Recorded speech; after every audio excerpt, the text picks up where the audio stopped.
Hello and warm greetings. Time to present you the English news at this time. Afghan lawmakers select the first deputy speaker of the lower house. The Afghan lawmaker in the lower house of the parliament, Walisi Jirga, on Sunday elected the first deputy house speaker during a voting organized by the administrative delegation of the parliament. Humayun managed to secure the most votes from the lawmakers during the voting process and was elected as the first deputy house speaker.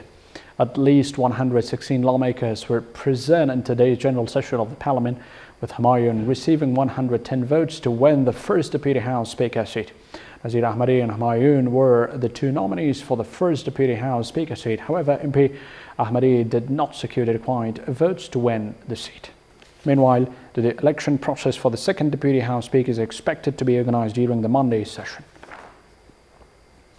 Haqqani network commanders arrested in Maidan Wardak province. At least 5 members of the notorious Haqqani terrorist network have been arrested during an operation of the Afghan National Defense and Security Forces in central Maidan Wardak province. The Ministry of Interior said at least 2 key commanders and another key member of the network who was involved in making roadside mines are also among those arrested. 5 Haqqani terrorist network group members were arrested, including 2 key commanders of the group, during overnight special operation conducted by the General Command of the Police Special Units in Tangi Wardak region. Saidabad district of Maidan Wardak province, MOI said in a statement that 2 key commanders of the group identified as Abaidullah and Abdul Haq are also among those arrested.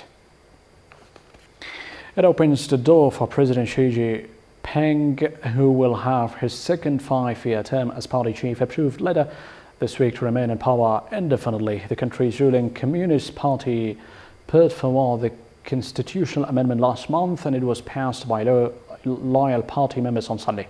Critics attacked the move and suggested a more Zero-type cult of personality was forming. But the government quickly mounted a propaganda push, blocking some articles and publishing pieces praising the party, reported Reuters.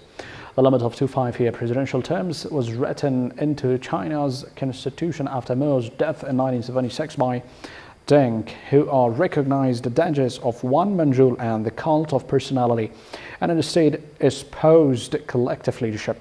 The government has said lifting the term limits is about protecting the authority of the party, with Xi at the center. The party's official People's Daily has said this does not mean lifelong terms. And Syrian Kurds line up in Afrin as Turkey approaches. People from Syrian Kurdish canton of the Kobani are amassing Afrin to defend the city against the Turkish attack, sources said. As the Kurdish army and its allied militia approach Afrin in northwest of Syria, hundreds of Kurds from elsewhere are moving to the front line to join the People's Protection Units, YPG, and rebel Turkish offensive. Media outlets linked to the Syrian Kurdish forces said the move comes after reports indicated that Turkish troops and Syrian militias have now encircled Afrin, intensifying bombardments on the city and pushing towards of the center, the Kurdish enclave. Turkish army has launched the attack since January 20th. The international community is repeatedly urging Ankara to put a halt to this assault, as it has already distracted the war against the Islamic State, in which the Syrian Kurdish forces were playing a decisive role. That was a brief presented. Have a good night. Bye.